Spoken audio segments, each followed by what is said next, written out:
Okay. Beam me up, Scotty. Am I up? Okay. Good evening, Pandora lovers.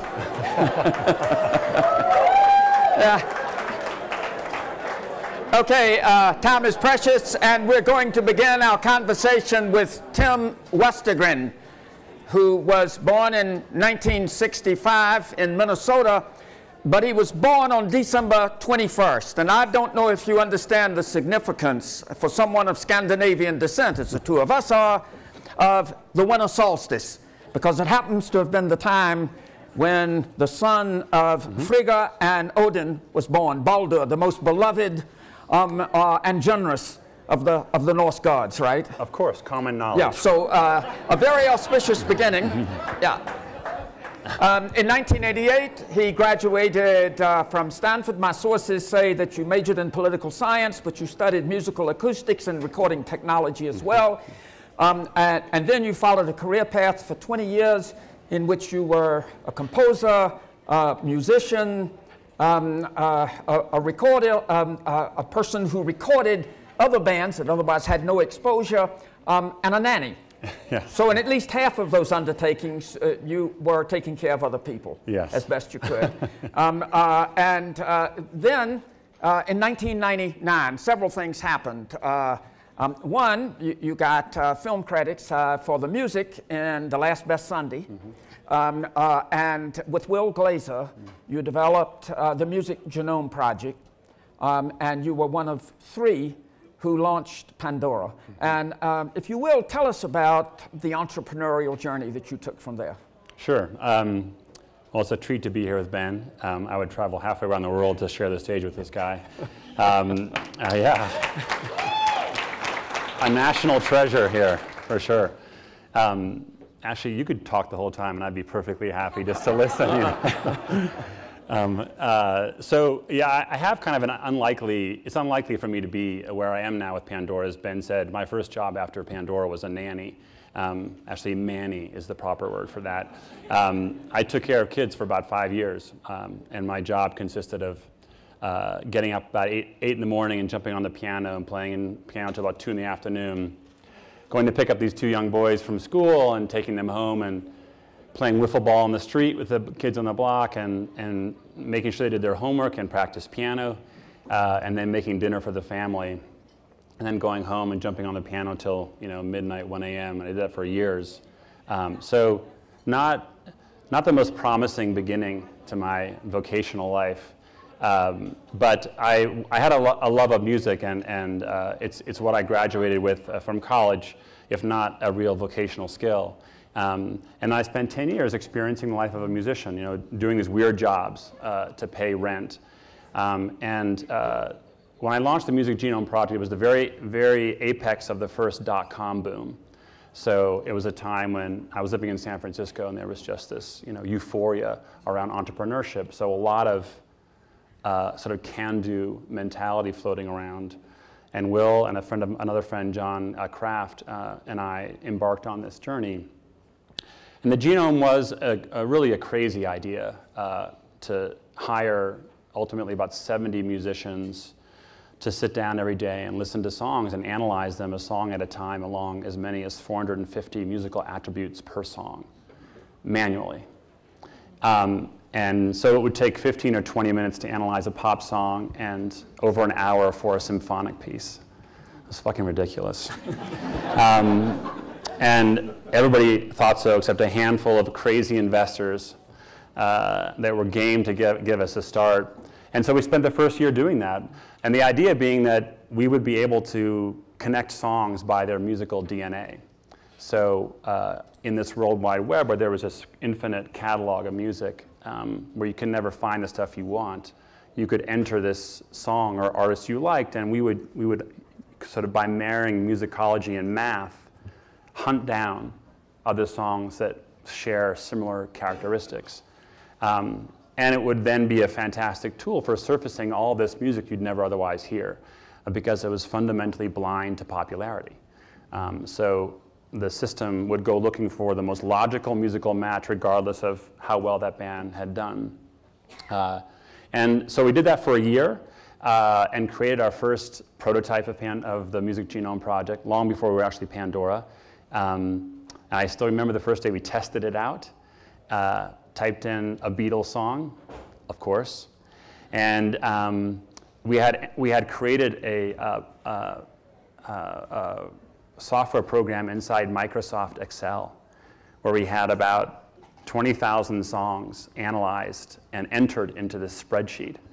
And Will, the software engineer, had built a macro that you entered one of those songs and hit match, and it computed the proximity of that one song to everything else in the collection and then rank ordered them. It took about 4 minutes for the macro to do this. So we're a year in, we've spent probably about $1 million, and this is the big moment for us. And we wait with bated breath, and the first song that pops up as the closest match was the Bee Gees. I'm like, oh shit, you know? Forgive my profanity, I'm prone to it. So we're in, like, oh, this was a bad idea. Turns out it didn't work. Well, we listened to the song, for those who are Bee Gees fans. Yay. I'm one too. The early Bee Gees, before they became famous as a disco band, were essentially a knockoff of the Beatles.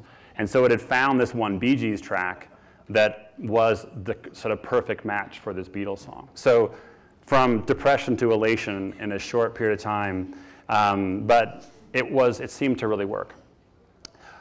We were running out of money though, and so to make our money last, we began asking our employees to work for a smaller and smaller share of their salary, you know, over those coming months. And eventually, at the end of 2001, we weren't paying our employees anything at all. We called that salary deferral back then, which it turns out is illegal in California. And if anybody asks you to work for free in California. And we wound up working without paying people for about 2.5 years. A group of about 50 people stuck around to build this genome project in the hopes that someday we'd find a home for it, which we ultimately did in 2005 when we sort of essentially pivoted the business and repurposed this big database into a personalized radio product, which we launched in the fall of 2005. Renamed the company, of course, and in November of that year, made it available to consumers. Could I just ask you, the name Pandora, I was talking about Norse mythology. In Greek mythology, the intruder opens Pandora's box and lets all the troubles out into the world. Mm-hmm. But the one thing remaining in the box was hope. Yes. Was that what you were referring to at that stage when you named it Pandora? I should have known, like, entering a talk with Ben on anything related to Greek mythology is asking for trouble. So we love that nugget, of course. But fundamentally, we like the fact that she couldn't help herself. She was curious. And she didn't know what was going to come out of the box. We were not trying to conjure up, you know, pestilence and famine as a brand identity. But we like the adventurousness of it and the fact that, you know, and that's really what Pandora is. You know, you type something in and you don't know what you're going to get. And that's the surprise and delight of it, is what we wanted to. Also, it was easy to spell, easy to remember, and we could get the URL, which is no small feat, even back down in 2005. So we launched it that year, and it just took off like a rocket ship. It hasn't stopped. We have well over 200 million people in the US who've registered for Pandora. We're pushing up on 1,000 employees, 30 offices around the US. We've also launched in Australia and New Zealand. And we account for about a little north of 7% of all of radio listening in the US. And we have grand ambitions now for what this company can become, because I think there's the opportunity to fundamentally change radio. And radio has historically been and continues to be the pipeline to music. Could I ask you, before we get to the stunning success, about a day of reckoning when those people who had stuck with Pandora for 2.5 years not being paid. Tell me about the day of reckoning when it finally arrived. Yeah, so we were rescued by a big financing in 2004, raised $9 million from a bunch of institutional investors finally, who I think just figured out, like, this, you know, these guys are not going away, so there's something there. At that point, it was my 348th venture pitch of that period of time. And it had been such a roller coaster ride that I decided to stop sharing my travails with the company. So I decided I'm not going to talk about fundraising until I can tell them there's money in the bank. So we had an all-hands meeting that morning, the day after the wires had entered our bank account. So I knew the money was there, and called people together for our usual bi-weekly speech to get them to keep working for nothing for 2 more weeks. They weren't joyous all-hands meetings. And instead of that, I just pulled out this huge wad of envelopes from the back of my pocket, and I get goosebumps every time I say this, and handed out people checks for like 2.5 years of salary. I mean, I handed out, I think, just shy of $2 million of money that day. People thought they were going to bounce, I think. There was, like I was playing some cruel joke, but it remains an emotional thing for me, even when I recall it, that there was this team of people that had, to work for nothing for 2.5 years is a weird thing to do, and it has all sorts of, it tortures you in many, many ways, but to be able to, make them whole was a big moment. It also bespeaks the leadership that you and your partners must have exercised. I mean, you had to persuade them, they had to believe in you. Could you just describe what the dynamic was that made them willing to work for nothing for so long? Yeah, well, it's a lot of things, I think. You certainly learn to be a leader in those environments. You either learn to be a leader or you exit in a hurry. I think that I've come to believe that the cornerstone of great leadership is humble leadership. And it's being in and among your team and being the first to do all the hard things. I was the first to stop getting paid, of course. I had 11 maxed out credit cards by the time we got to the end of this period. I had paid salaries on credit cards. And I was a musician, so if this didn't work out, I was completely screwed. I was in a deep, deep chasm. I always maintain a very healthy level of transparency and try to always respect the strain and sacrifice that people were doing. And I always believed in the idea. I always had a genuine belief in it. So I could, with good conscience and convincingly, sit down with someone and say, we're going to get there, man. Just hang on. So that was part of it. I also think individually, when people do things like that, once you start, it's a slippery slope. And there's a phenomenon, I think, that as you commit more and more, it becomes harder and harder. It's like gambling. Like, you've got just your underwear left and your watch, and like push back from the table. Don't put the wedding ring on the table. It's hard not to, because you think, oh, one more hand and I'll get it all back. So I think there's a little bit of its own momentum that it carries with it, and people do it for each other. In the original conception, the Bee Gees and the Beatles weren't staying up late at night wondering whether they were getting plays on Pandora. But there were a lot of unknown bands getting no exposure whatsoever, the record business being what it is. How did they figure into the equation? Well, they represent the sort of cornerstone of our mission. We have over 100,000 artists on Pandora now, and we play almost every single one every month on the service. And so there's now this large constituency of musicians who have never had radio exposure before, who are getting meaningful spins and meaningful exposure to audiences on Pandora. And I really, I think there's an opportunity now to alter really what it means to be a working musician. So when you graduate college and tell your parents, I want to be in a rock band, instead of saying, oh my God, what are we going to do? That they'll say, that's a good, solid middle-class life you had to have ahead of you. Like, that's a profession. It's not sort of a hobby you'll outgrow. It's actually legit. And I have believed since the days I was in a band, I spent a long time in a van traveling around, that there is this enormous, enormous number of fabulously talented musicians that no one knows even exist. And they're like trees falling in a forest, They have bands come and go, and maybe 500 people ever see them play, and they're brilliant, but then they're done. And it's kind of like, it's like lost treasure. And part of our role, I think, is to make sure those people can do it until they grow old. You've been an evangelist for Pandora. So you've done a lot of town hall presentations. And at the outset, when you realized it was taking off, you discovered that the platform itself was going to satisfy something people were looking for.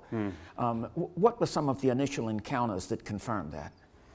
Yeah, so Ben's referring to one of the things that I've been doing since we launched is I've been going out to meet with listeners. And the first meeting I did was a meetup that I announced on our company blog. I just wrote a note saying I would be in New York City in this small cafe in Midtown with a Pandora hat on at like 7 o'clock at night. That's probably not very wise to do, but 2 people showed up. We were a few months into the service, and we had this fantastic conversation around a little coffee table. And they had all sorts of ideas and comments, and it was really exciting. And I just kept doing it.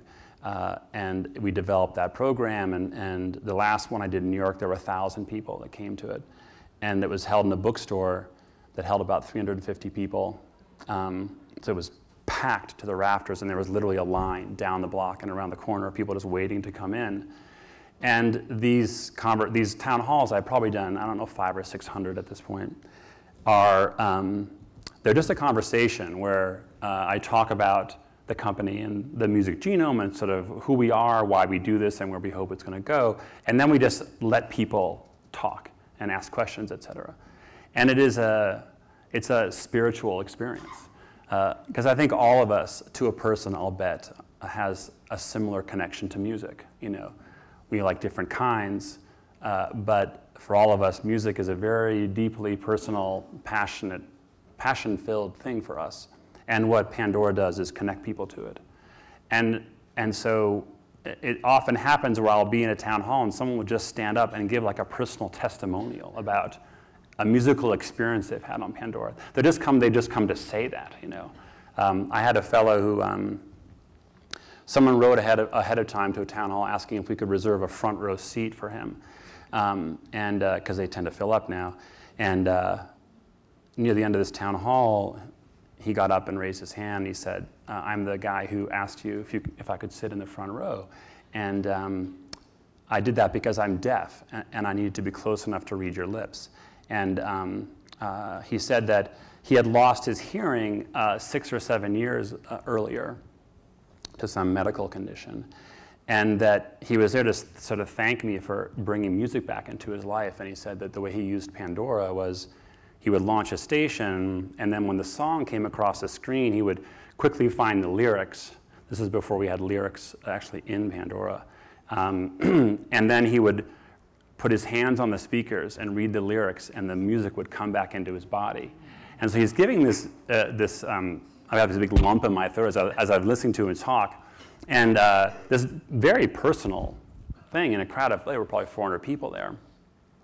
And what I remember very distinctly about that, aside from just how extraordinary it was to hear him speak, was the whole room was right there with him. Like there was they were not all deaf. They couldn't all relate to his particular story itself, but there was a commonality in that room. And that room had, young and old, all creeds and colors, business people, punks, Rastafaris, it was a huge collection of people, but they all clearly shared something in common. And it's kind of like when you go to a great wedding, and there's this huge diversity of people, and like everybody's in love with each other, because it's just a great moment. And music, I think, has that power. I'm not sure people feel as grateful to Jeff Bezos for the Amazon suggestions. If you make the mistake of buying a cookbook, you're bombarded insistently. Hi, culinary fan, have we got a cookbook for you? And I think, no, really, my tastes are more eclectic.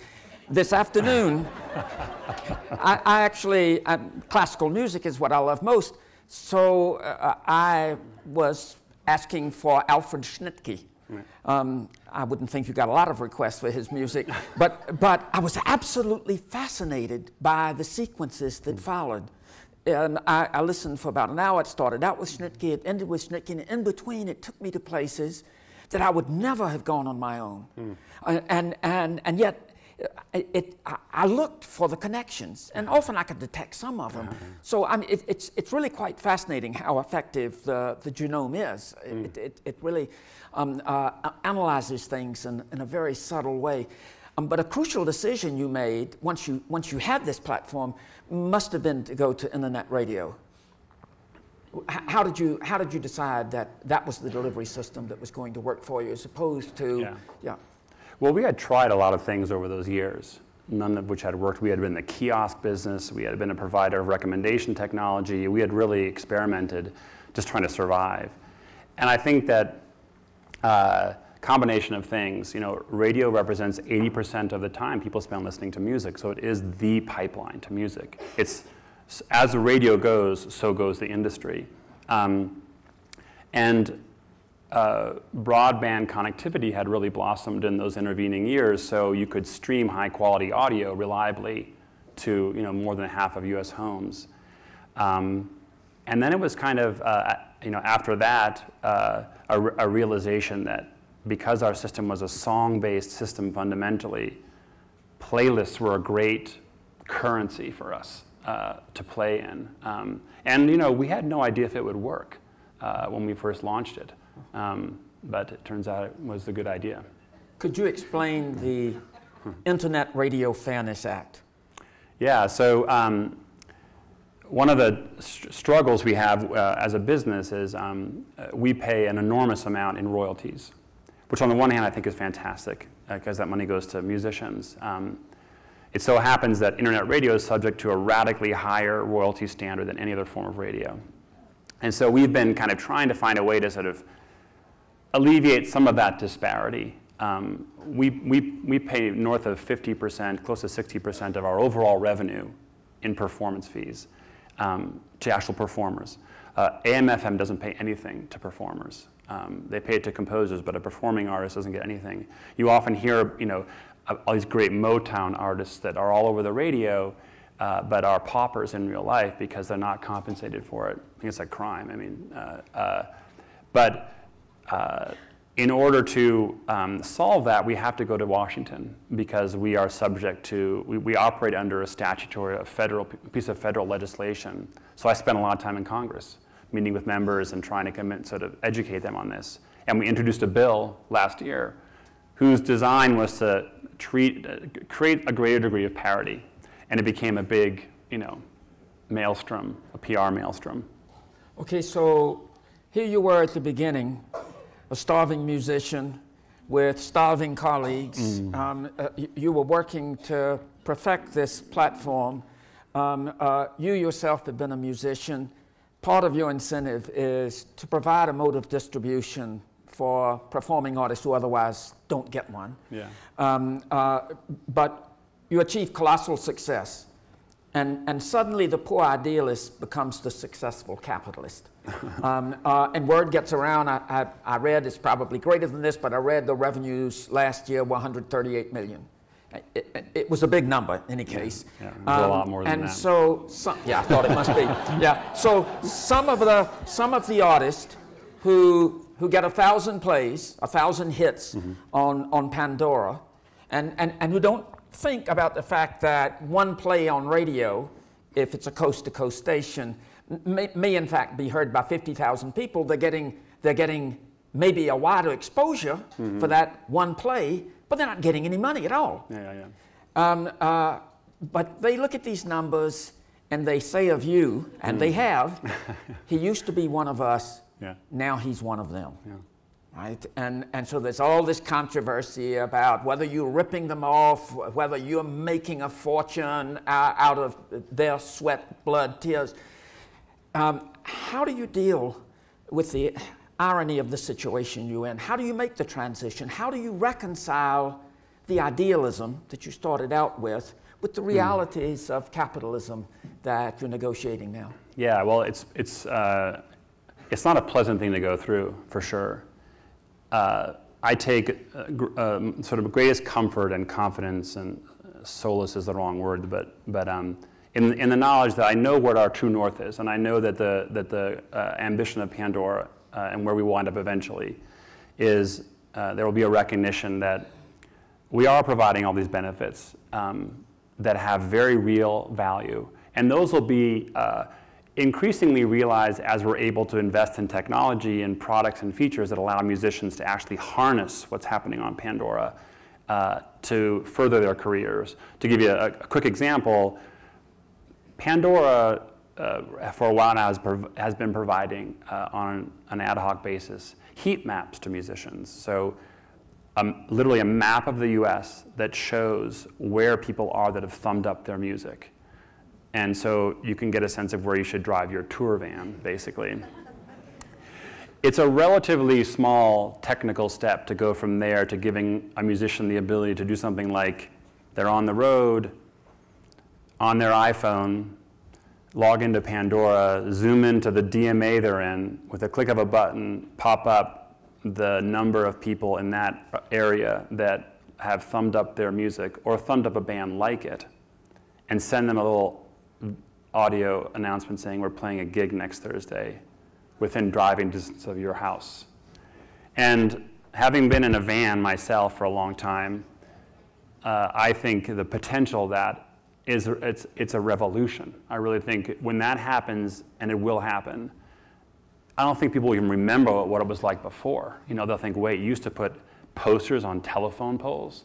Like, that's literally what we did. So we will get there. And I think when that happens, people will look back and say, oh, God, that was a bunch of nonsense going on back then. In the meantime, though, this experience to go through this has been a very, it's like almost it's a philosophical experience, you know, because you're right, yes, I've become very wealthy, but nothing has changed about the mission I have for the company and the way I want this company to operate as a corporate citizen and how I want it to divide its spoils. But it is very easy in the world of PR to get characterized by sound bites. And I have had very direct conversations with people where I look at them and say, I was you know, 20 years ago. I would have said the same things you're saying to me right now, but you just don't have the perspective yet. I don't mean that in a patronizing way. And I think that one of the great challenges of capitalist enterprises is to, to pursue that, which generates lots of good things, original ideas and new markets and new capacity for people, but not to slide off into a place where it's a selfish endeavor or where it's perceived as such. And as much as the life of a musician is tough, a business entrepreneurship is tough too. You know, we've been through some stuff ourselves. You know, and I've been at this just 14 years, but it started when I was 6 years old and began practicing piano. And there has to be a recognition, and I think this is one of the things that music struggles with, that within the music ecosystem, there are many parts to it. The music is one, and it's central. But it is not the only exalted part. You know, they are all, there is a synergy among them. And there's a tendency to think that music is exalted and the rest is profane. And I think that's misguided and creates this, this very unhealthy dynamic. So you mentioned philosophy, and you just mentioned the musical ecosystem. And I noted in an interview that I found on the internet, somebody asked you about philosophy, and you cited John Rawls' Veil of Ignorance. And I'm sure everyone in the room remembers John Rawls' philosophy, but the Veil of Ignorance poses the notion that before being born, as a kind of undifferentiated homunculus, not knowing what your conditions will be when you're born, what your genetic inheritance, what your economic circumstances at birth, you get to determine the rules that will prevail in the world into which you're born. And I'm kind of curious if I were to ask you to apply the veil of ignorance to the music industry, how would you change it? Because it sounds as if Pandora is in effect an effort to change some of the frustrating aspects of that ecosystem that you encountered at the outset. Yeah, I mean, I'm a huge believer in this idea of the veil of ignorance as a guiding principle for, you know, how you set up societies. And in a way, you could say that one way to characterize that debate is how much should a capitalist make, you know? Because if they make too much, then it's clear where you want to be on before you know what you're going to be. But there's a medium, and there's a golden mean in there, where the risk and pain and uncertainty of all the things you do as an entrepreneur and the gains you have on the other end feel equal to being an artist and trying that route. It would be, I think, a wonderful society if we could get to that. So I'm a believer. We've talked a lot about education at this conference, and we recognize that finding gainful employment, training people so that they themselves can secure a job, can support a family, can do all of the things that one wants to do that few musicians early in their careers can do. And we've given somewhat short shrift, not just to the liberal arts, but especially to the arts. What is the role of the arts in addressing the wider social problems? Is it just a frivolous indulgence, or is it something more central and important to a good society? Yeah, I think it's utterly fundamental. I think that ubiquitous pursuit of the arts is a cornerstone of a civilized and caring society. And, you know, when I was a musician, so before I founded Pandora, I was well into my 30s. I was penniless, you know. Literally, I had $100 in my bank account. And I had wrestled for 15 years with this, you know, what am I doing, where am I going? And as you get older and older, it's less cute, you know, that you're this, like, young, well, not so young anymore musician, you know, and I found, you know, over those years, that was one of the great, you know, sort of mental struggles to stay with that in the face of, you know, feeling more and more like an outcast. And society ought not to make someone who does that feel like an outcast, no matter how, you know, how poor they are, how few people are listening to their music. The very fact that they're choosing to make music is, I think, great. And I personally, you know, when I walk around and I see someone on the corner, you know, playing the guitar with a hat out, I always think that's just one of the best things, to have someone there and they're just making music, you know. And can there be too much of that? I don't think so, you know. So where do you think Pandora's going? Where do you think the musical ecosystem is going? And where do you think the arts are going in our society? Well, I can speak for music. It's hard to, I know that we'll have someone talk about film right after this, which will be intriguing. But the vision I have for music eventually is Pandora will be a big part of it. But I imagine us having billions and billions of listeners all over the world listening to Pandora, listening to music from their own cultures, but also through the genome, meandering across geographic boundaries into stuff they'd never heard before, and connecting, you know, with music from across the world. It's amazing to me how little, the US is particularly guilty of this, how little sort of cross-fertilization there is across continent for music. But that in turn also, musicians are connected to that audience globally as well. And really, I would like for there to come a time when the day your song gets added to Pandora, that's it, man. Quit the job, get the band together, and go. Because you will could have flowed into this enormous audience immediately of people who are interested in your kind of music. And they may be spread all over the globe, but they'll be accessible on your smartphone. And that will lead to sort of a new generation of you know, musicians doing that for a living. In addition to making Pandora, do you still make music? Well, thanks to the Crown Fellowship, I've gotten back into it. I made a promise to you guys, to Peter, Skip, and Ben to do that. Yeah, I am. I have a little baby girl too. It's taken a lot of my time in the last few years. Yeah, for me, the next episode of my life after this is fully, immersing myself in music again.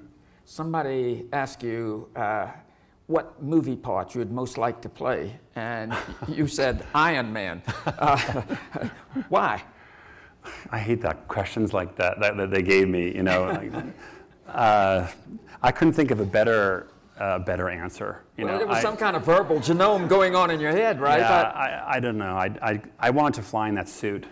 That was.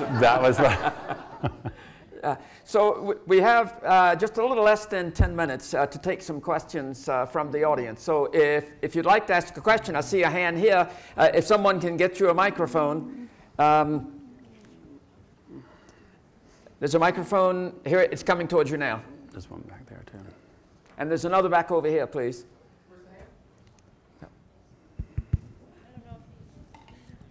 It was interesting to hear your discussion of handing out paychecks after 2.5 years. But in the sense of leadership, could you talk about your discussions with your institutional investors to persuade them that handing out the money that they're just putting into your company was the right thing to do? Yeah, that wasn't their preference, to give that all away.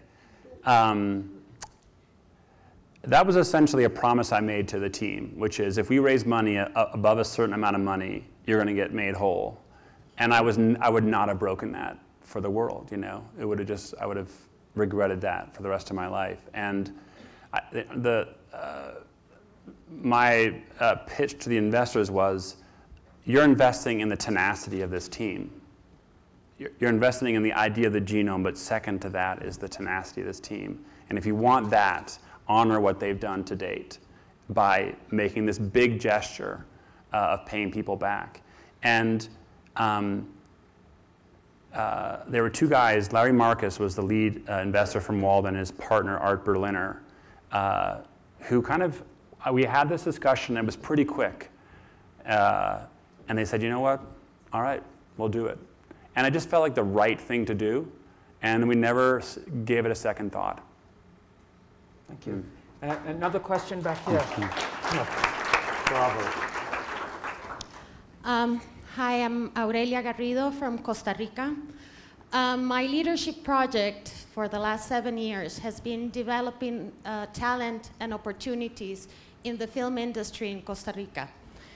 We've had some success, and now we're expanding to other arts, including music.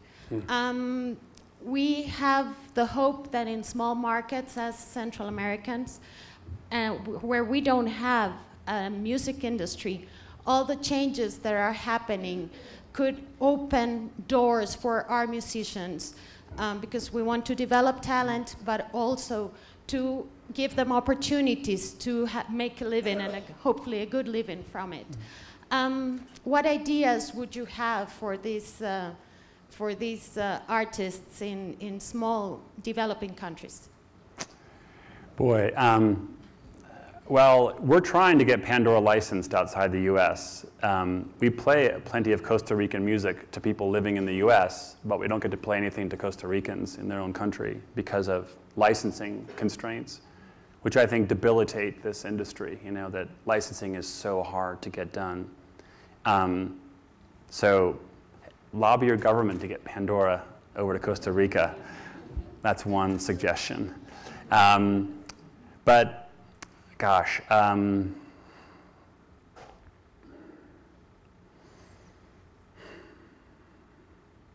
that's a hard question.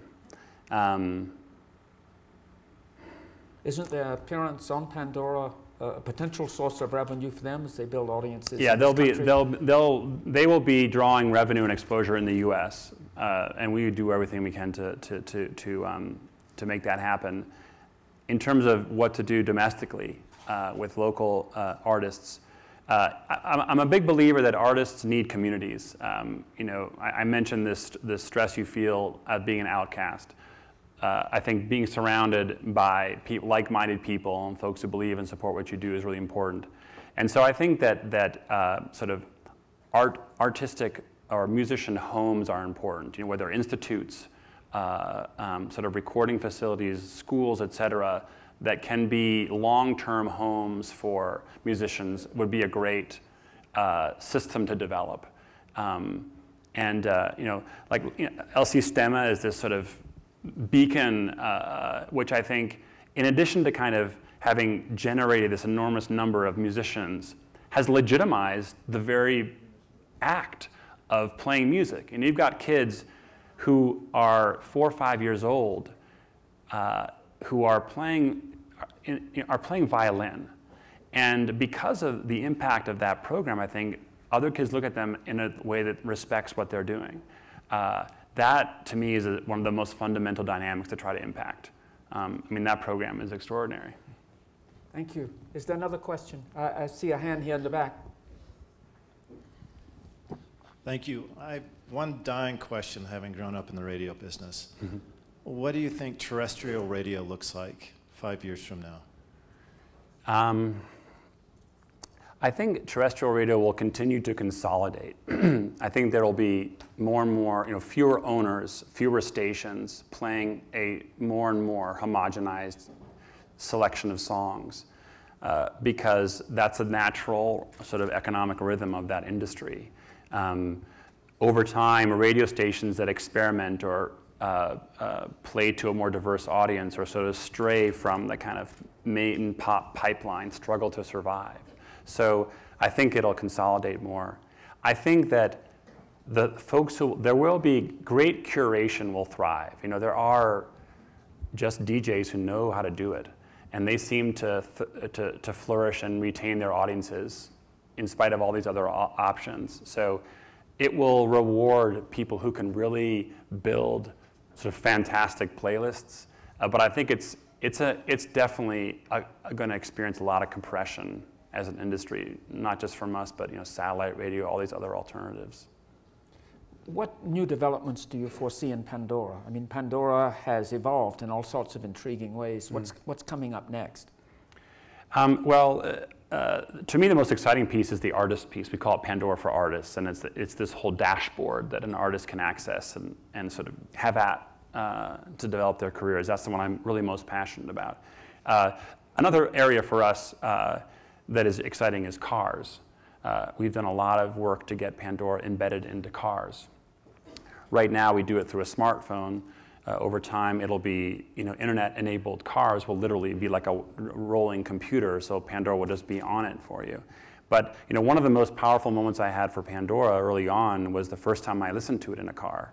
And it had been on smartphones for a while, and I had heard about people using it, which they could do by just using a $2 adapter and plugging an iPhone or an Android into their aux jack on the dashboard. So I knew about it and I'd heard about it, but I hadn't experienced it myself. And I really remember to this day, say it had been 6 or 8 months, I share a car with my wife, so I don't drive a whole lot. And I got in the car, started the station, plugged it in, and then sat back and went driving down the road. And I think it was a Norah Jones station I launched or something. 15 or 20 minutes later, I was driving along and I thought to myself, man, this radio station is just nailing it for me, And I had forgotten I was listening to Pandora, and it was a bit of a cognitive dissonance. I drive with one hand because I'm skipping stations constantly with my right hand, and I get a song I love, and I'm like, yeah, there's a song I love. And then I got another song I love, and then another song, and it was like, what's going on here, And I was in a car, and it was radio. So it wasn't my MP3 collection. I didn't know what was coming next. It felt and sounded like radio coming out of my car speakers, That's the car experience, but by golly, it was playing what I loved. And that was a bit of an epiphany for me, that moment. Like, wow, this could really change the whole game. Yeah. Tim Westergren, son of the winter solstice, I want to thank you for Pandora. I would have traveled across the world to have this conversation with you.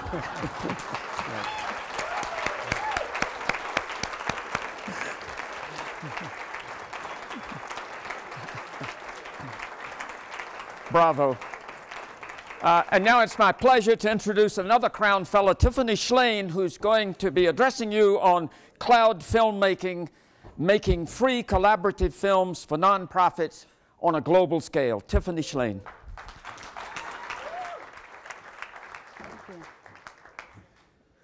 Hello, everyone.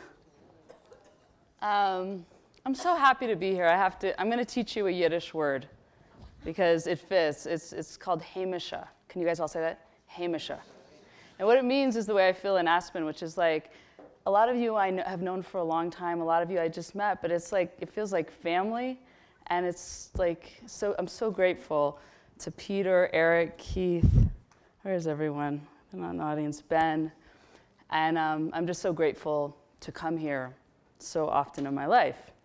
And actually what I get to talk to you about is really a project that started as a hunch here at Aspen.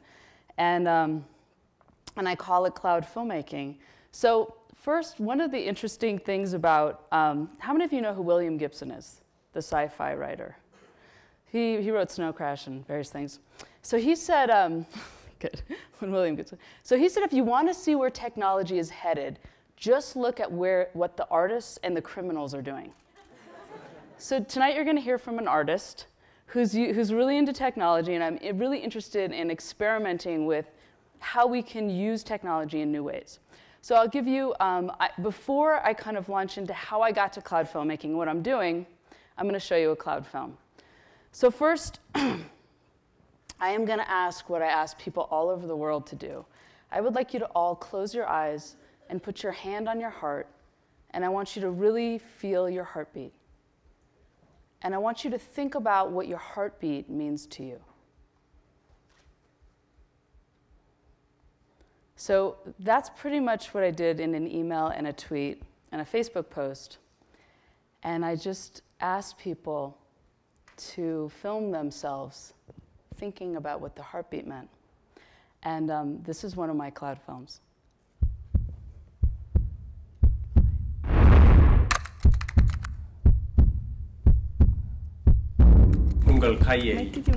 O la mano en tu corazón. Hand on your heart.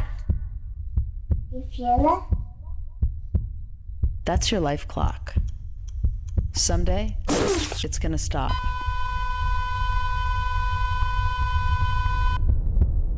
A lot of things are gonna happen in the world between now and then. So what are you gonna do while you're here? Stand on the sidelines? Or are you gonna be part of something bigger?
So if you were in my session today when we were reading the Teddy Roosevelt piece, I was like, oh my God, that was what I was trying to do in the movie.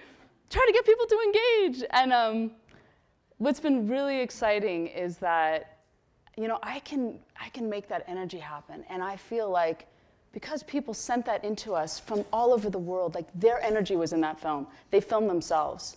Sometimes we filmed them at Aspen, which was very fun to see them in there. But, And then we've been able to make them for nonprofits, and I get to redirect that emotion and that energy for nonprofits. So now I'm going to back up a little bit, because there are principles that my film studio, I have a film studio in San Francisco. We have these on our wall. These are our principles that guide us in cloud. We call it, a lot of people say crowdsourcing, which I really don't. I'm short, and I don't like crowds.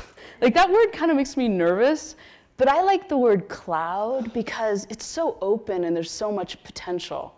So you could say this is a crowdsourced film, but I like to call it a cloud-sourced film.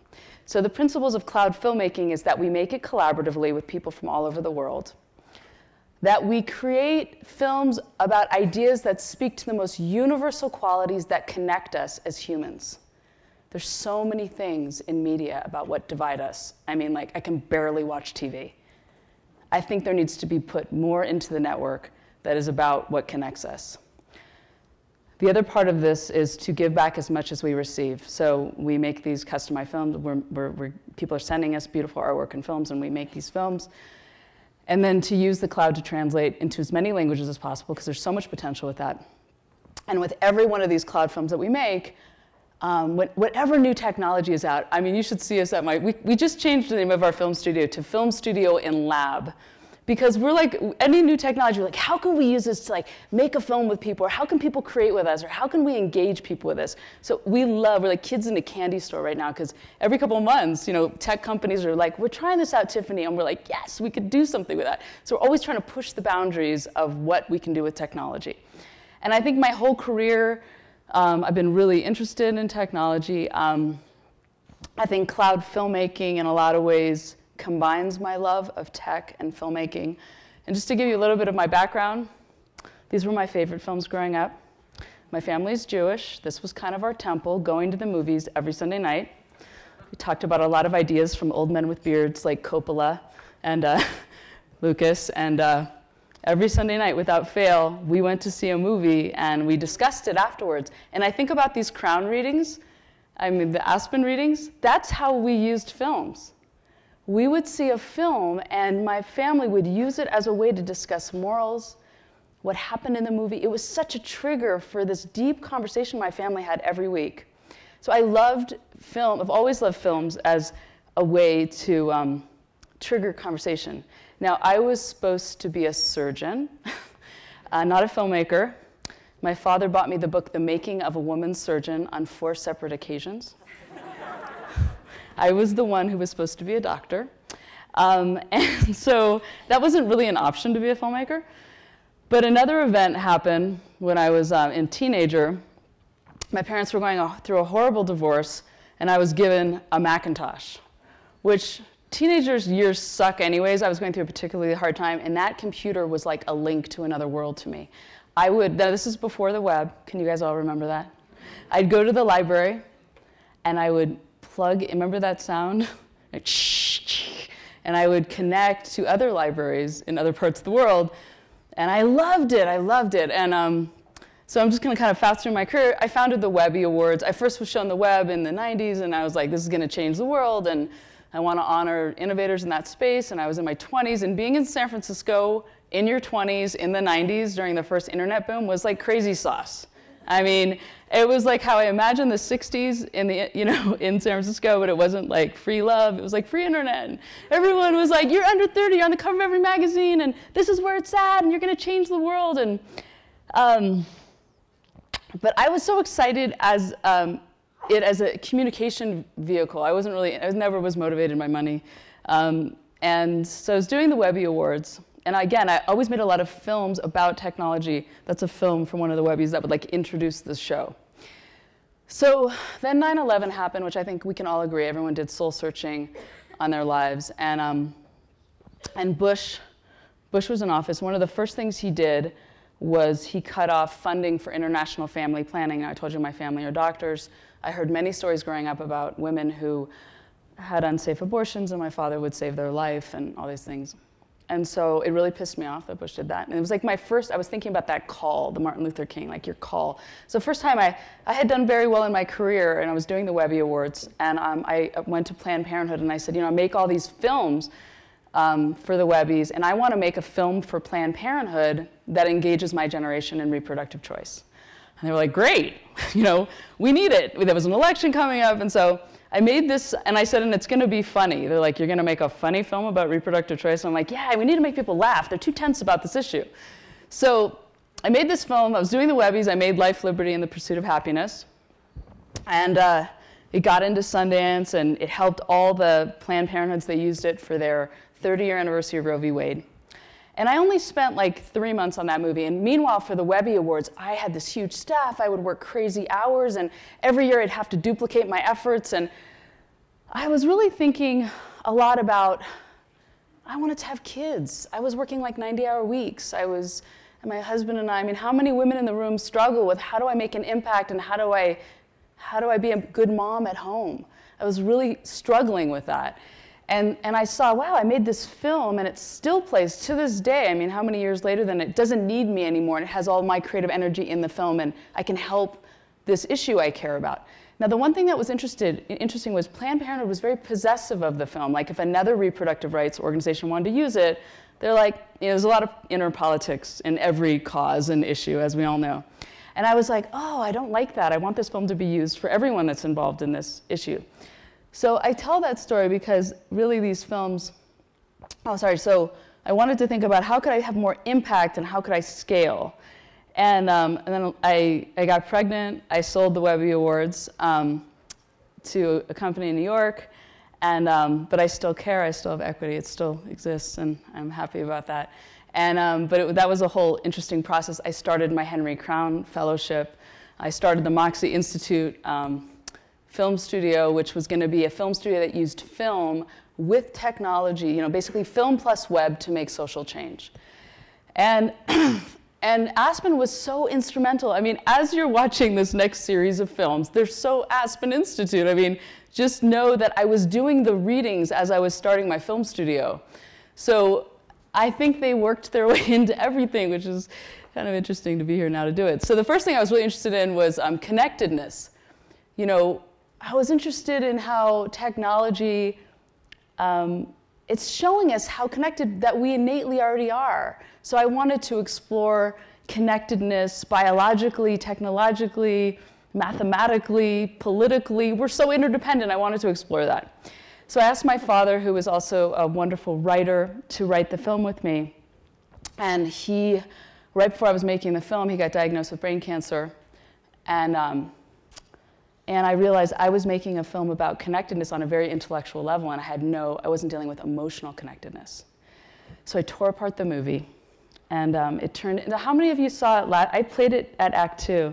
Okay, I'll show a little trailer for those of you that didn't see it, but one of the other things you should know is all of my films that my film studio make, we look at them as movable feasts. The film is the appetizer, and the discussion you have afterwards is the main course. We make lots of tools that go with the film, so we have discussion cards and a curriculum and a book, and to us the film's just the trigger for you to do a deep dive on how you feel about that issue.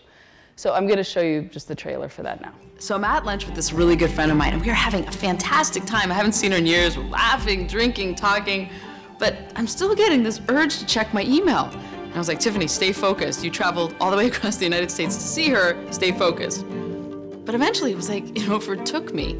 And then I faked needing to go to the bathroom. So I excused myself, grab my phone, go into the bathroom stall, kind of hiding, texting, emailing, thinking, what if I become? I can't be the only one sneaking to the bathroom to check my email. Technology is clearly changing us, and the way we connect with our friends, our families, and the world around us.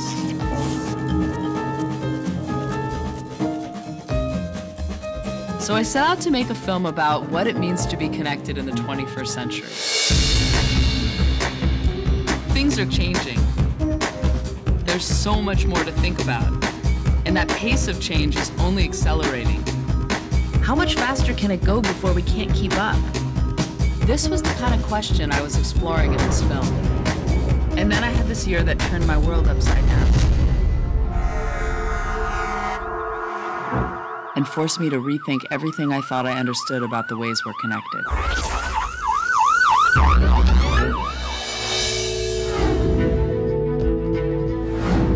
as humans have accumulated so much knowledge. Why do we have such a hard time seeing the bigger picture?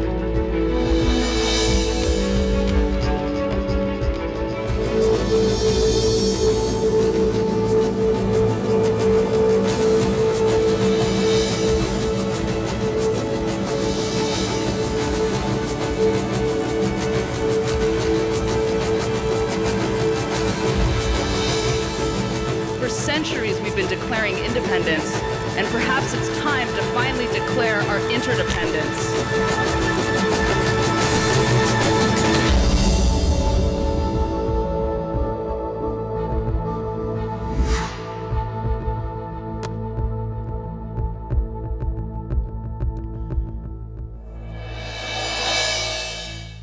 So that was my feature film that was in theaters a couple years ago. And I was actually at the Aspen Institute showing like I was on a panel about arts funding, and the other two people on the panel were artists, and they were saying there's no funding for artists, and I was like, the world is abundant. You just need to, it's like a perspective shift. If you think that there's good funding out there, it will come to you. And with like that, it was like magic. From the audience at the Aspen Institute, a woman came up to me and said, I want to fund a really bold idea of yours. Do you have any bold ideas? And I was like, I've got a Henry Crown project. I was like, you know, how many, like, there'd been a project that'd been kind of brewing. And so I had a hunch. And this harkened back to that film I made for Reproductive Choice, which at that point was years back. I was like, I want to put the ideas from Connected into action. So, you know, the climax of Connected is like, what's the potential when there's 7 billion people online? What is that? I immediately think, what can we make together? What can we make together about what connects us? So I told her this idea, and I said, I want to make it collaboratively. I don't know if it's going to work, and then I want to make it for nonprofits. And she said she normally is an anonymous, their foundation is an anonymous funder, which in the Jewish tradition, the philosopher Maimonides, it's the highest form of giving to be anonymous. And I love that they have been anonymous. But when I told her I was speaking tonight, she said, I want you to tell them who I am and who we are. So it's the Bezos Family Foundation. And they've been so beautifully supportive, I know, of Aspen and of this hunch. And it really was just a hunch. It was an experiment. So after studying the Declaration of Independence in my Crown program at length, in many different directions, I decided to rewrite the Declaration of Interdependence with my husband, who's a professor at Berkeley, and we co-write a lot of movies together. And I think it was from studying those texts so carefully that I kind of was able to play with them also. So we posted that on the internet, and we just said, if this speaks to you, will you read it on camera? And we did it on 4th of July, which is kind of bold. And we put it out in a tweet and a Facebook post and an email. And we asked for artwork. If any of the words inspire you, please send us artwork. We got entries from every part of the world. I can't even, we would cry. Like at my office, we would just, anyways, you'll see the 4-minute film that came from that.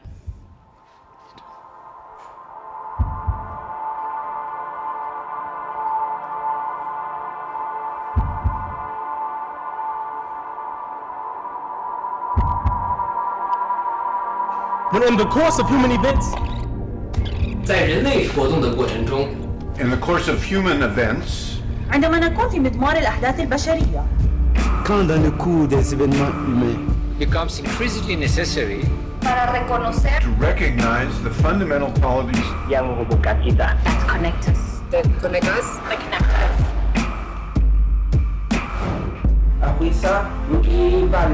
the truths we hold To be self-evident. Alors nous devons réévaluer les vérités que nous tenons pour acquises. That all humans are created equal. And all are connected.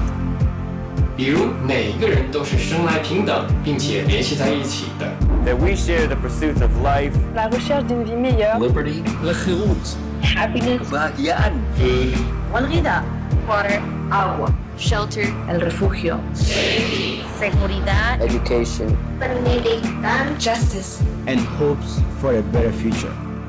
and our collective knowledge, economy, technology, and environment are fundamentally interdependent. Ketergantungan kita.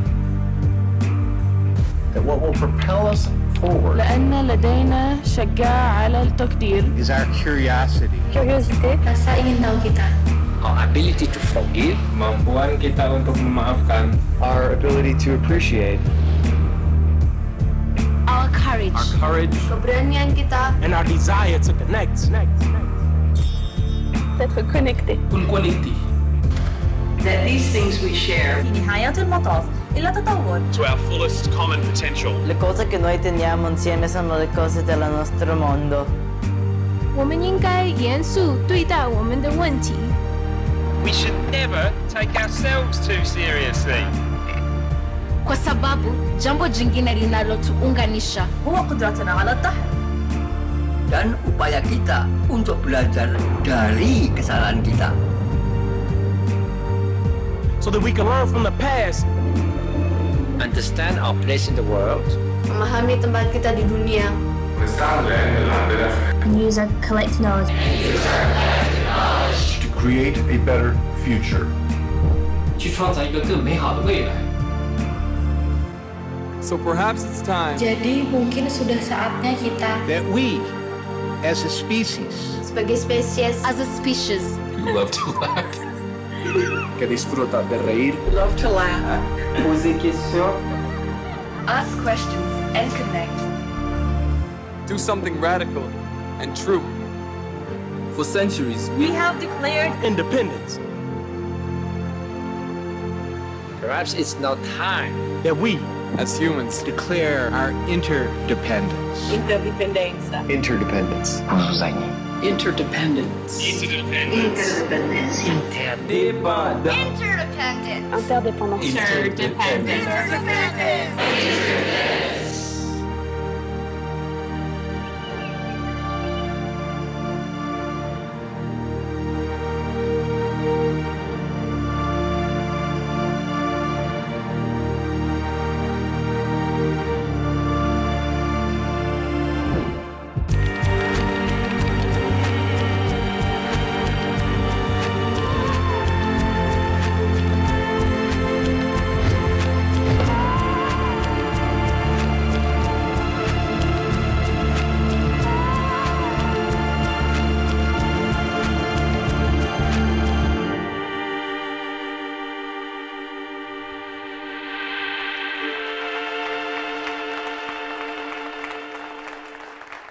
That was very powerful to watch it here for me. Got like choked up again.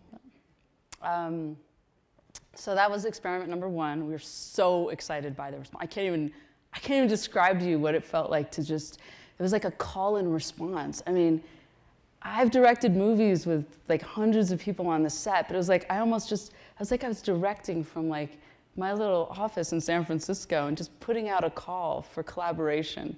And the next part of the experiment was I wanted to invite people to help me translate it. So it premiered actually on Interdependence Day, which is the day after 9/11. And it was at the 10-year anniversary of 9/11. And then YouTube actually featured it on their homepage. And we did a call for translation. We did not know what we would expect. And in 6 weeks, it was translated into 65 languages by volunteer translators. And you have to understand, I've had films that have played at 100 film festivals over like 7-year period. Maybe it got translated into 5 languages. And if you think about ideas, like setting ideas free, the fact that it's in 65 languages, I mean, it just kind of blew our minds. So then this was the last part of the experiment that I was super interested in. Could I just could I put a call out? I mean, I was trying to solve a problem. So many nonprofits do the important work of the world. And have you ever been to one of their dinners and then they show a film and it just doesn't match the quality of what they're doing? Or they don't have any film. And I'm like, gosh, they're doing the work. They've got skin in the game and they don't have anything to get it further. So what if I make a film that's so high level, we could change the ending for them? we could change the call for action, right, the action form. So I'm going to show you, you just saw the master version, and then this is what an example of. So basically, we work with them on how to finish this sentence, because surprisingly, that's very difficult. They'll give us a paragraph. So donating, so we worked with them on that call to action. We put their URL and their logo. It's their movie. They show it at their events. They put it on their website. Here's another one. So this is about supporting education. It's so easy for us. I mean, we do spend a lot of time working with the nonprofit on the call to action, but it's this beautiful, simple, scalable model that I could suddenly help a lot more people without too much more of my team's time. So in just a year, I think we've made like 150 versions of this movie on every continent. It's being used, and it feels so good. So we decided we want to touch upon everything that connects us. We want to touch upon generosity, gratitude, wisdom, courage, everything that would touch upon it. So the next topic, you know, I'm very interested in the brain, my upbringing around a lot of, my mom's a psychologist. She was always talking about the brain from an emotional level. My dad did surgery on the brain. And so I was given this really exciting research from Harvard and the University of Washington that not a lot of people realize about how to best nurture a child's brain from birth to 5. So we thought that's universal. Everyone wants to nurture their child's brain in the best way possible. How can we get this out to every country in the world? So that was the topic of our next film. And I am going to show that to you. This one is actually, so, you know, we're asking people. So I thought, I want to ask more. I want to see what works. Now, sometimes I tell you, I've asked for something and no response. It's almost like you're experimenting. You're like, what's going to work? What's not going to work? So the thing that we asked for this one is we asked, those of you that have little children, there's probably nothing more beautiful than watching your child run into your arms. So we asked people to hold their cell phone and have their child just run into their arms.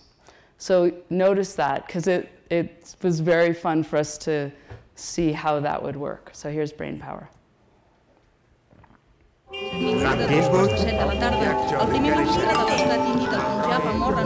lot of us are wondering, what is all this technology doing to our brains? I mean, we know that the brain changes throughout life based on experiences. In fact, watching this movie is reshaping connections in your brain right now. But since we humans are the ones creating and using this technology, maybe a better question to ask is, how are we shaping our brains?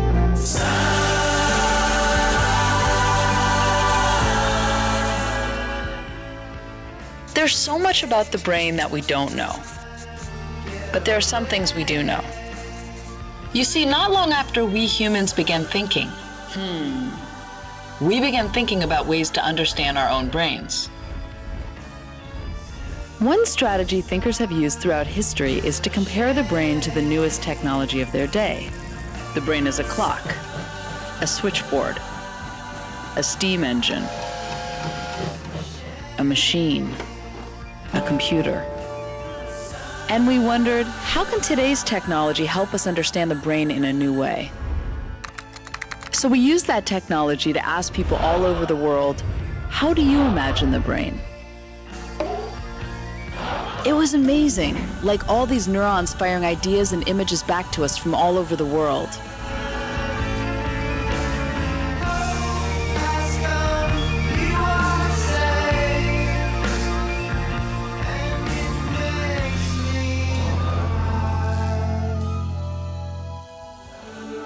And it was very clear. The internet, the most advanced technological system in the world, is such a strong framework to help understand the human brain, the most advanced biological system in the world. But then we thought about it a bit more.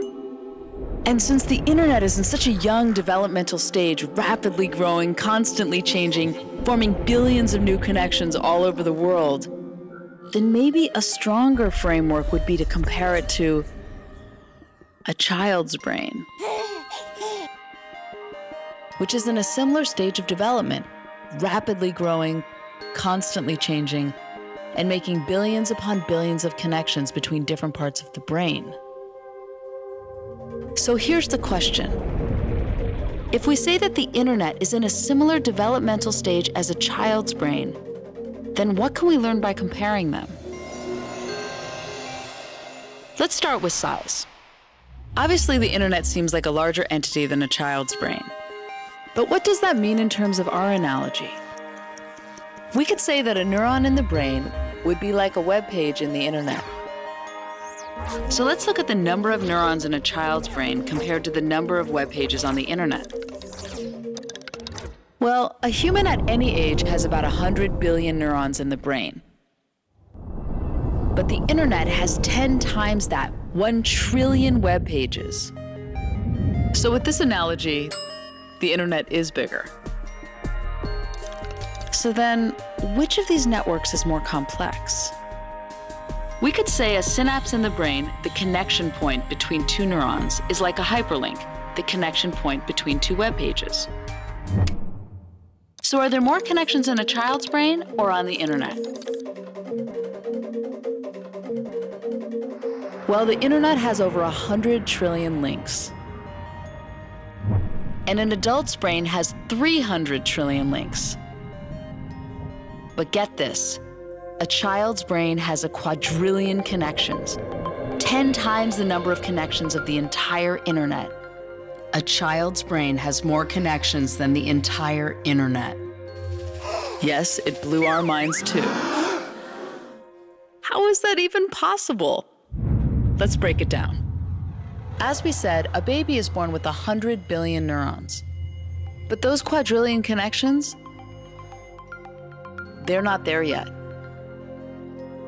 Those connections form at a very rapid speed during the first 5 years of life, at 700 to 1,000 new synapses per second.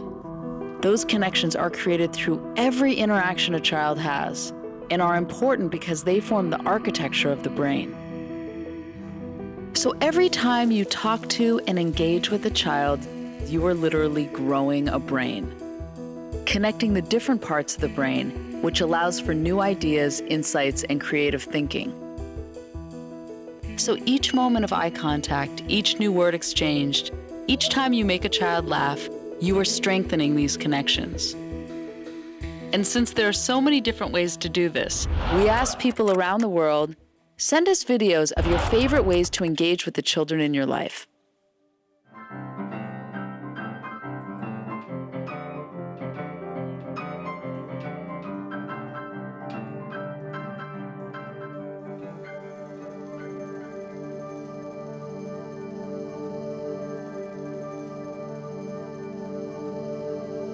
During these early years, a child's brain makes as many connections as possible. And then it begins pruning the ones that aren't used and strengthening the ones that are. A dynamic process that continues throughout life. But since a child's brain is activated by everything it encounters, it can also be overwhelmed, which causes stress. When the brain experiences stress, the body's alarm system is activated. If the stress is relieved quickly, the system easily returns to normal. And while learning to deal with stress is an important part of development, severe situations such as ongoing abuse or neglect, where there is no caring adult to relieve the stress, leaves the body's alarm system activated, which can have serious lifelong consequences for the child. This is known as toxic stress. Toxic stress can lead to a body system set permanently on high alert. It causes the synapses we use for learning and self-control to be pruned, while connections for fear and rash behavior get stronger. While the brain can change throughout the rest of life, these early years are fundamental in building a strong foundation for curiosity, creativity, and adaptability. And if we say that the internet is in the same critical stage of early development, making as many connections as possible, we also need to be mindful of how we're building its foundation. Just like every interaction creates new connections in a child's brain, every email, tweet, search, or post is creating and strengthening connections in our global brain, literally changing the shape of the internet that we as billions of people all over the world are developing together. And just as it's key for all the different parts of a child's brain to be connected to set the stage for the most insightful and creative thoughts, it's key that all the different parts of the world are connected to lay the foundation for worldwide empathy, innovation, and human expression. And while we don't know all the ways technology is reshaping our brains yet, we do know that every time we plug in, every person we follow, email, or link to, we know it's affecting us. So we need to be mindful of what we let into our brains, always. Which sometimes means knowing when to disconnect. Just as it's not good for a child's brain to be constantly over or understimulated, it's not good for an adult's brain either. For both the internet and a child's brain, the connections we pay most attention to will be strengthened, while the ones we use less will be pruned. So how do we nurture both of these growing, interconnected networks to set a course for a better future? By paying attention to what we are paying attention to. Attention is the mind's most valuable resource. Every interaction counts. We all have the opportunity to shape the future of the world. And our future starts here.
And we've been able to make this film for child development programs, policy, educators, scientists, schools, preschools, for childcare. It's been so interesting, the different people that are using, that we're making free customized versions for.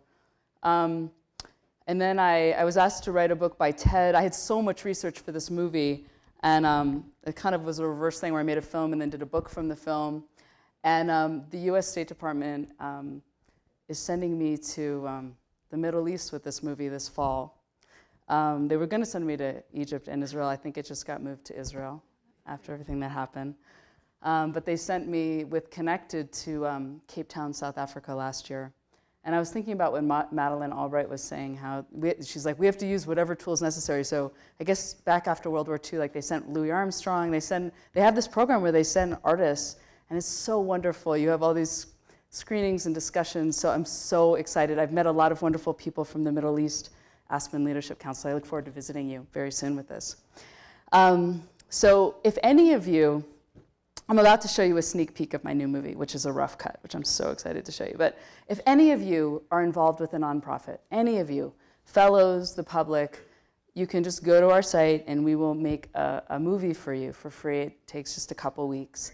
So I hope you will take me up on it. And the really fun part for us is by showing the nonprofits that they can use the same movie, it actually allows us to show their interdependence.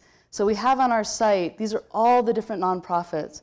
We've made almost, I think we're at 500 nonprofits in just 2 years. And we have this map where we show how they're all connected, and we can't wait to call upon all of them to work together on something. So my pledge to all of you is that I want to make thousands of these movies and just set them free and let them help the nonprofit do their work and engage more people in what they're doing. So, and I also hope you'll maybe participate in a movie, because it's very fun.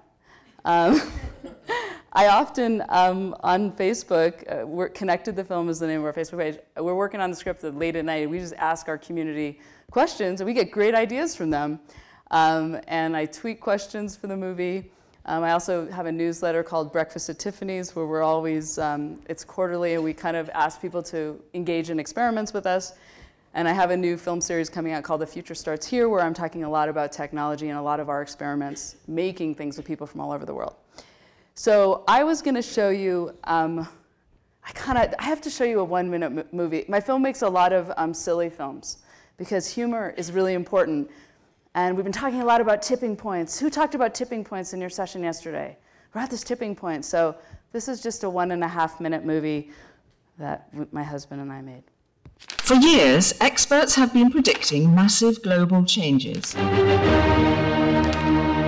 This trend in tipping points seems to be reaching a tipping point. But while people are worried about the end of civilization, have you noticed that your friend list is accelerating? You have 3 friends in common. You have 15 friends in common. You have 155 friends in common. You have 4,950 friends in common. You have 68,209 friends in common. You have 285,954 friends in common. You have 2,533,136 friends in common.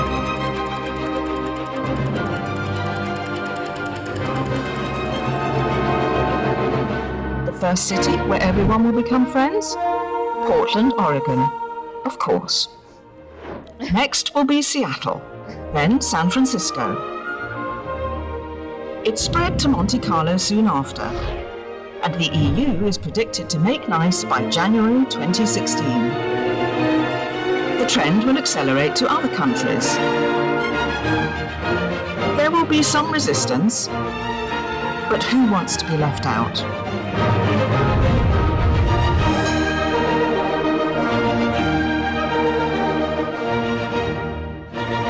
You have 7 billion friends in common. Scientists are calling this the friendship, the point when everyone on Earth becomes friends.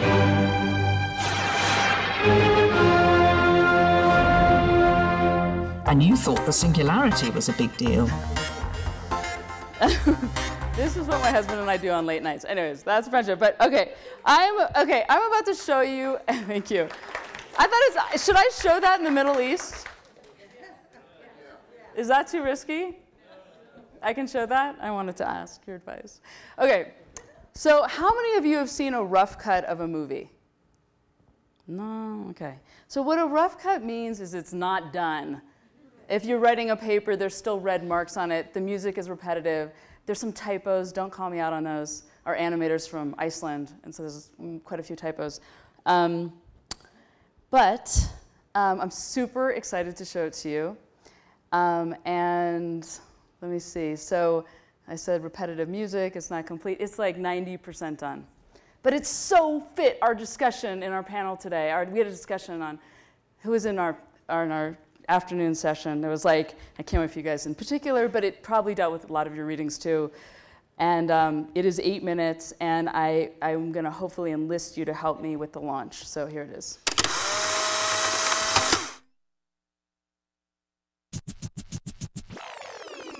There are 7 billion of us humans on the planet, and each one of us has a unique character. So what determines your character? You do, and all the people around you. And there's new science proving that if you focus on certain parts of your character, that can lead to a more meaningful, successful, and happy life, no matter what your circumstance. I mean, who doesn't want that? We humans have been trying to figure out the key to a happy, meaningful life forever. Then in 2004, 2 psychologists published research about character that gave us a whole new framework to think about ourselves. They suggested that instead of focusing on all the things that can go wrong with us, it's also important to celebrate all the things that can go right. So they looked throughout history and identified 6 core virtues that humans have valued across cultures and across time. And then highlighted 24 character strengths that could lead to these virtues. And they organized them in a way that we could understand them better, like scientists have done throughout history. These groundbreaking studies showed that each of us is a unique combination of these strengths. I'm high on curiosity, I could work a little on the prudence. What is prudence? Anyhow, one of the most interesting parts of all of this, at least for me, is that they found that if people focus on building upon the strengths that they had, it would have a lasting effect on their happiness and well-being. So you can literally shape your character by recognizing your own strengths and celebrating them. So think about it. What are your top 5 strengths?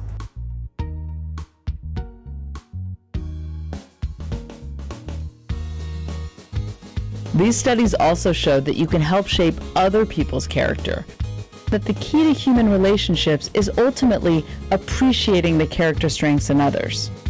To explore this, we asked people around the world, who do you admire and why? I admire my mother the most because she's very loving and caring. Восхищаюсь целеустремленными людьми, которые готовы бороться за свою цель. The person I admire the most is Einstein, of course. My sister, because she is so tough and so brave. People who use their creative energy to make the world a better place.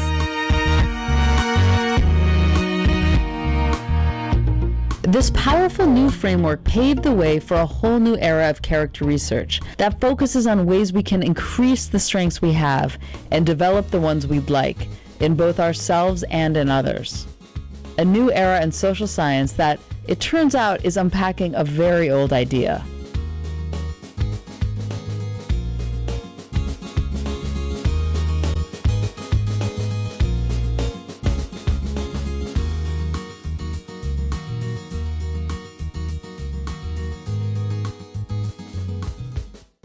An important step in building your character is your perspective. One theorist identifies people as having either a fixed mindset or a growth mindset. A fixed mindset is the belief that we're born with certain abilities, intelligence, and talents, and we're stuck with it. A growth mindset is the belief that we can change, that we can develop our character, that we can become better versions of ourselves. Take, for example, failure. With a fixed mindset, failing at something means, I'm a failure, I don't have what it takes. With a growth mindset, failure is part of the process. It's not like it's not hard, but it's something to learn from, something to improve upon. Fortunately, everyone has the ability to develop a growth mindset. It takes practice and encouragement, but it can be learned. Our ability to develop a growth mindset and all of these character strengths is because of an amazing part of the human brain called the prefrontal cortex. It's like our brain's control panel that orchestrates all of our thoughts and actions, what many scientists call executive functions. Or what neuroscientist Adele Diamond, oops, not that Adele, yes, that one, calls self-regulation. This part of the brain is like the self-control and focus filter. It helps keep our impulses and emotions in check. And the way to strengthen that filter is as simple as taking a moment, focusing your attention, and asking yourself, is what I'm about to do a reflection of who I am and who I want to be? Strengthening this filter is important to begin early in life, but it's also important to continue throughout our lives, and can happen through simple everyday activities that keep our attention focused. So while we're all becoming more and more distracted in this age of distraction, we need to remember to take a moment and think.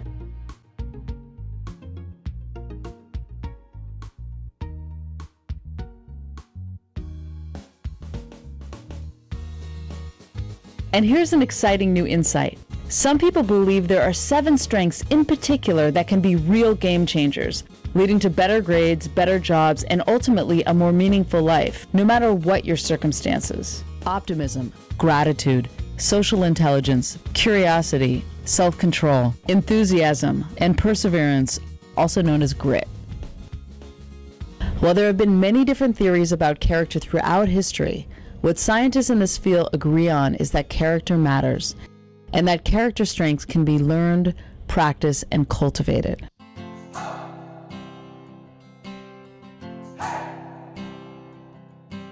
So when you think about yourself, what are your strengths? And how can you find ways to use them more in your work, school, home, and community? It's like you have these superpowers, and focusing your attention on them makes them stronger. And then if you focus on the people around you and their strengths, it makes them stronger too. As each of us becomes our best versions of ourselves and encourages others to do the same, we can lead to important changes throughout the world. Just imagine a world infused with more humanity, justice, courage, and wisdom.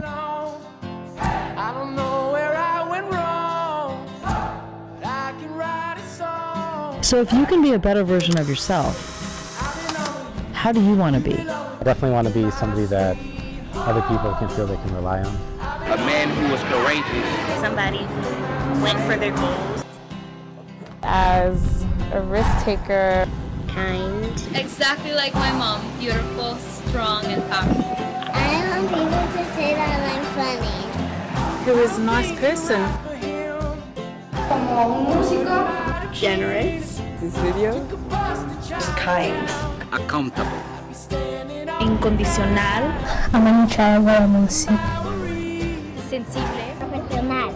Charismática. I want to become someone who, when the time comes for me to die, I go, oh my goodness, I have used it up. I have wrung it dry. Everybody is a star. They just need to learn how to shine.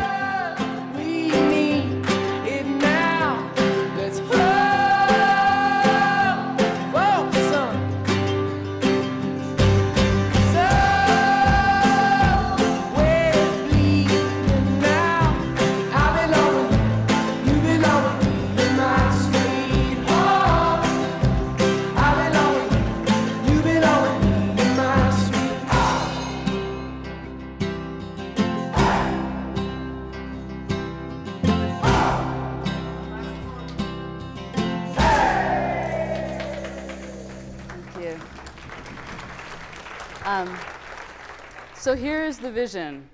We want this film to show in every school around the world. We actually, we shot some of those. You know that awesome superintendent in LA? We shot some of the kids at a thing I did with the Aspen Challenge in LA. But I want this to be like back to school night, or if any of you are involved in education in any way, and you think that we can make a customized version with your education logo or anything, we want this to reach these ideas of growth mindset and the ideas of strengths that really take people out of poverty, can lead to a more meaningful life. We want this information to be spread far and wide, so please come up to me. The next 2 films we're making, one is going to be on the 21st century brain. What are the skills that you need in the 21st century to succeed in this world?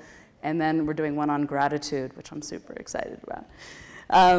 And one of my favorite new technologies is, I don't think people talk about enough, but it's when they put that camera on the front of the phone and people can just film themselves and send it to me. I cannot tell you how powerful that is, how much I feel it. Don't you feel it in the films that they're doing this without any mediator?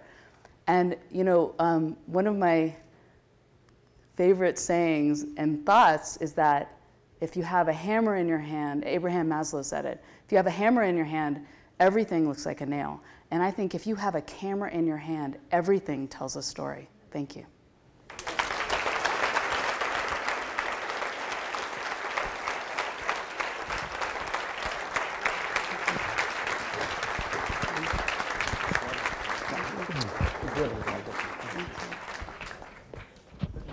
That's all, folks. There's an after party at the Aspen Meadows Reception Center. So head on over.